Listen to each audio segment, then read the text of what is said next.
Dilsukh Nagar bomb కేసుల్లో ఇప్పటికే NIA court ఇచ్చినటువంటి తీర్పును కూడా తెలంగాణ హైకోర్టు సమర్థించింది. నిందితులు వేసినటువంటి అప్పీల్ పిటిషన్ను డిస్మిస్ చేసింది. ఈ కేసులో చాలా టెక్నికల్ ఎవిడెన్స్ను కూడా న్యాయస్థానం ముందు ప్రొడ్యూస్ చేయడం జరిగింది. ఈ కేసులో తమ వాదనలు కూడా పూర్తి స్థాయిలో వినిపించడం జరిగింది. ప్రస్తుతం ఎన్ఐఏ తరపున వాదనలు వినిపించినటువంటి పబ్లిక్ ప్రాసిక్యూటర్ విష్ణువర్ధన్ రెడ్డి ఉన్నారు. సార్, ఇందులో చాలా టెక్నికల్ ఎవిడెన్స్ను సేకరించారు. సాక్షులను కూడా న్యాయస్థానం ముందు వాళ్ళని తీసుకువచ్చి వాళ్ళ స్టేట్మెంట్లు ఇప్పించడం జరిగింది. ఈరోజు తెలంగాణ హైకోర్టు తీసుకున్నటువంటి నిర్ణయాన్ని మీరు ఎలా చూస్తారు? నేరం చేసిన వాడు ఎవడవైనా న్యాయ వ్యవస్థ నుంచి పర్టికులర్గా న్యాయ వ్యవస్థ నుంచి తప్పించుకోలేదనటానికి ఈ యొక్క తీర్పు ఉదాహరణ. అలాగే ట్రయల్ కోర్టు కూడా ఈ రకమైన తీర్పు ఇచ్చింది. వాళ్ళ హైకోర్టు డివిజన్ బెంచ్ కూడా జస్టిస్ లక్ష్మణ్ గారు, శ్రీ సుధా గారు చాలా స్పష్టంగా అంటే ఒక రకమైనటువంటి తీర్పు పూర్తిగా దీంట్లో వాదోపవాదాలు విన్న తర్వాత ఈ యొక్క తీర్పు ఇవ్వటం జరిగింది. సో అన్ని రకాల ఎవిడెన్సెస్ని కాన్స్పిరసీ యాంగిల్లో ఏదైతే మేము సాక్ష్యాలతో ప్రవేశపెట్టామో, ఎలక్ట్రానిక్ ఎవిడెన్సు, తర్వాత ఐ విట్నెస్, సర్కమ్స్టాన్షియల్ విట్నెసెస్, తర్వాత హైదరాబాద్లో వాళ్ళు ఎక్కడొచ్చి ఉన్నారు, ఏంటి, ఏ రకంగా దీన్ని మాస్టర్ మైండ్గా ఎగ్జిక్యూట్ చేశారు, అన్నిటిని కూడా కొన్ని 157 మంది విట్నెసెస్ వాళ్ళ యొక్క సాక్ష్యాధారాలను చూసిన తర్వాత 45 రోజులు సుదీర్ఘ వాదనలు విన్న తర్వాత వాళ్ళ హైకోర్టు గారు కూడా పూర్తిగా ఈ యొక్క ఏకీభవించి వాటిని డెత్ పెనాల్టీ ఏదైతే ట్రయల్ కోర్టు ఇచ్చిందో దాన్ని కూడా కన్ఫర్మ్ చేయడం. ఈ కేసులో దిల్సుఖ్ నగర్ బాంబు పేలుల కంటే ముందుగా ఒక దగ్గర టెస్ట్ చేశారనేటువంటి సమాచారాన్ని కూడా ఎన్ఐఏ రాబట్టింది. ఆ అంశాన్ని కూడా కోర్టు దృష్టికి తీసుకెళ్లారు. ఎక్కడ వీళ్ళు ఆ ట్రయల్ చేయడం జరిగింది అంటే ఇక్కడ ఏంటంటే పర్టికులర్గా సంబంధించినటువంటిది కొన్ని డిస్క్లోజ్ చేయలేము. అవుట్స్కట్స్ ఆఫ్ హైదరాబాద్లో జరిగింది. అక్కడ ఉన్నటువంటి రామినెంట్స్ అన్నిటి కూడా ప్రొక్యూర్ చేయడం జరిగింది.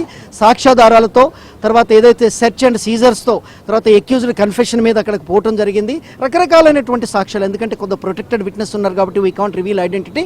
But anyhow all evidences, conspiracy evidence, eye witness, electronic evidence, circumstantial evidence, medical evidence, ID parade, తర్వాత ది స్టేట్మెంట్, కన్ఫెషన్ స్టేట్మెంట్స్, రకరకాలైనటువంటి సాక్ష్యాలను తీసుకొని ఇవాళ హైకోర్టు వారు పూర్తిగా ఇవ్వటం జరిగింది. రియాజ్ బత్కల్ అనేటువంటి వ్యక్తి A1 నిందితుడు. ఇతను చాలా కీలక సూత్రధారి. హైదరాబాద్తో పాటు దేశంలో పలు ప్రాంతాల్లో ఇతను పేలుళ్ల కేసులో నిందితుడిగా ఉన్నాడు. ఇతన్ని పట్టుకోవడానికి కొంత ఇబ్బందికరమైనటువంటి వాతావరణం. ఇతను ప్రస్తుతం ఎక్కడున్నాడంటే ఎన్ఐఏ ఏం చెప్తుంది? పర్టికులర్గా వీళ్ళ యొక్క కన్ఫెషన్స్ ప్రకారం పాకిస్తాన్లో ఉన్నాడు.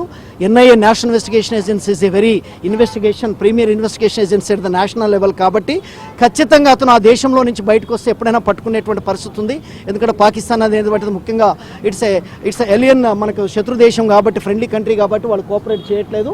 బట్ ఖచ్చితంగా అతను వస్తే కూడా పట్టుకుంటారు. తర్వాత ఈ సంబంధించింది సుప్రీంకోర్టు అప్పీల్ అయిన తర్వాత ఈ ఎగ్జిక్యూషన్ అనేది ఫైనల్గా సార్ ఇప్పుడు వీరందరికీ కూడా కింది కోర్టు, ట్రయల్ కోర్టు శిక్ష ఖరారు చేసింది, ఉరి శిక్ష.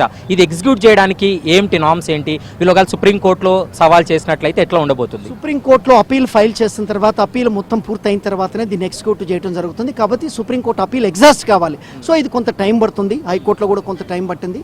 కొన్ని నెలలు అయితే పట్టొచ్చు. అక్కడ అది కన్ఫామ్ అయిన తర్వాత మళ్ళీ క్షమాభిక్షకు కూడా పోవచ్చు. అఫ్ కోర్స్ ఇవి టెర్రరిస్ట్ కేసెస్ కాబట్టి అది అగైన్ క్షమాభిక్షకు సంబంధించిన మ్యాటర్.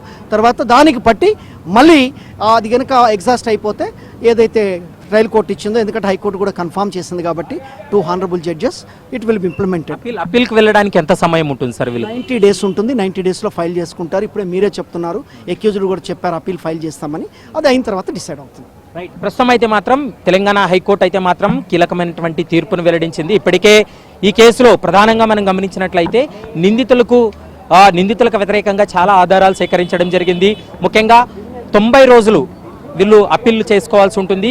సుప్రీంకోర్టులో అప్పీల్కి వెళ్ళినట్లయితే ఆ డెత్ ఏదైతే ఉందో దాన్ని ఎగ్జిక్యూట్ చేయడానికి కొంత సమయం పడుతుంది అనేటువంటి అంశాన్ని ప్రస్తుతం లీగల్గా చెప్తున్నటువంటి మాట. ఎందుకంటే 90 రోజుల్లోపు సుప్రీంకోర్టులో ఒకవేళ వీళ్ళు అప్పీల్కి వెళ్ళినట్లయితే ఖచ్చితంగా ఆ డెత్ సెంటెన్స్ అప్పీల్ అక్కడ ఎగ్జిక్యూట్ చేయడానికి లీగల్గా కొంత ఇబ్బందికరమైనటువంటి వాతావరణం ఉంటుంది. ఎందుకంటే అప్పీల్ పూర్తయ్యేంత వరకు, అప్పీల్ విచారణ పూర్తయ్యేంత వరకు కూడా ఎట్టి పరిస్థితుల్లో డెత్ను కన్ఫర్మ్ చేయడానికి వీల్లేదు. కాబట్టి 90 రోజుల వరకు కూడా వాళ్ళకు సమయం ఉంటుంది. 90 రోజుల తర్వాతే ఏదైనా కూడా ముందుకెళ్లేటువంటి అవకాశం ఉంటుంది. కానీ కొద్ది నిమిషాల క్రితమే నిందితుల తరపు న్యాయవాది కూడా చెప్పారు, ఖచ్చితంగా తెలంగాణ హైకోర్టు ఇచ్చినటువంటి తీర్పును సుప్రీంకోర్టులో సవాల్ చేయబోతున్నాం అనేటువంటి అంశాన్ని చెప్పడం జరిగింది.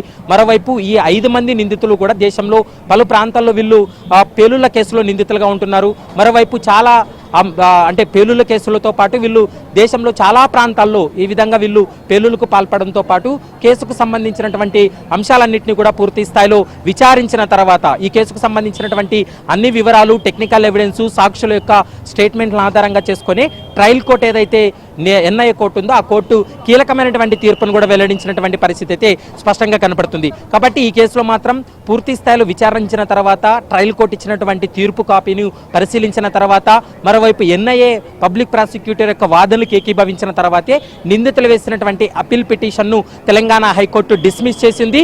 ఇక సుప్రీంకోర్టులో కూడా వాళ్ళు ఒక నెల రోజుల్లోపే సుప్రీంకోర్టులో కూడా తెలంగాణ హైకోర్టు ఇచ్చినటువంటి తీర్పును సవాల్ చేసేటువంటి అవకాశం ఉంటుంది.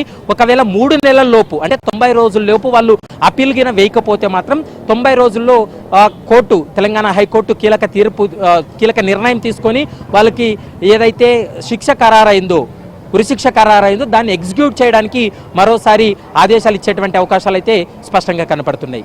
వీడియో జర్నలిస్ట్ ప్రమోద్తో ప్రవీణ్ కలవల, ఏబిఎన్ ఆంధ్రజ్యోతి, హైదరాబాద్.